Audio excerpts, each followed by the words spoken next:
ওরা তো সকালবেলা তো আসে না, মানুষ দেখলে ভয় পায় তো। তুমি ওদের সাথে কি কথা বলো মা? কিন্তু তুমি এত তাড়াতাড়ি উঠে গেলে, তোমার আওয়াজ পেয়ে উঠে গেলাম তো। তুমি কি কথা বলছো ওদের সাথে? এই যে ওদের একটু খাওয়াচ্ছি রে। তাই নাকি? তুমি প্রতিদিন খাওয়াও? আচ্ছা হ্যাঁ, প্রতিদিন খাওয়াই। আচ্ছা মা, তাহলে কি এটা কি প্রেম বলে? বলছে, হ্যাঁ বাবা, এটা কিন্তু প্রেম বলে। এই কাঠবেড়ালি, এই কাক, এরা কি কিছু দিতে আসে মানে?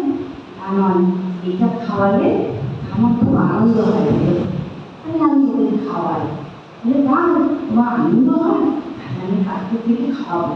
তুমি আবার কি করে খাওয়াবে? তুমি তো খাওয়াতে পারবে না, তুমি তো অনেক বেলায় ওঠো। না না মা, আমি কালকে থেকে সকালে উঠবো। তাই বিট্টু, তুমি সকালে উঠবে, খুব ভালো। তাহলে কালকে আমি খাওয়াবো মা। আচ্ছা তাহলে তোমাকে আমি একটা কথা বলি, বলো মা। তাহলে জানো, তোমার কাকু তো খুব অসুস্থ, দুদিন একটু গিয়ে যেতে হবে, তাদেরকে দেখে আসতে হবে, দুদিন থাকবো ওখানে গিয়ে। তাহলে কি হবে, এই কাজে কে খাবে?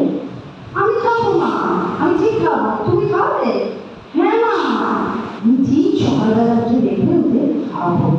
তাহলে আরেকটা কাজ করবে দিচ্ছ, বলো মা। তোমার ঠাকুমা তো অনেক সকালে ওঠে, আর ঠাকুমার প্রেশার ওষুধটা তো আমি দিই। বাবা তো অনেকক্ষণ ধরে কাজ করে রাতে, বাবা তো অত সকালে উঠতে পারেন না। তো মাসি চা দেবে, কিন্তু প্রেশার ওষুধটা তো আমি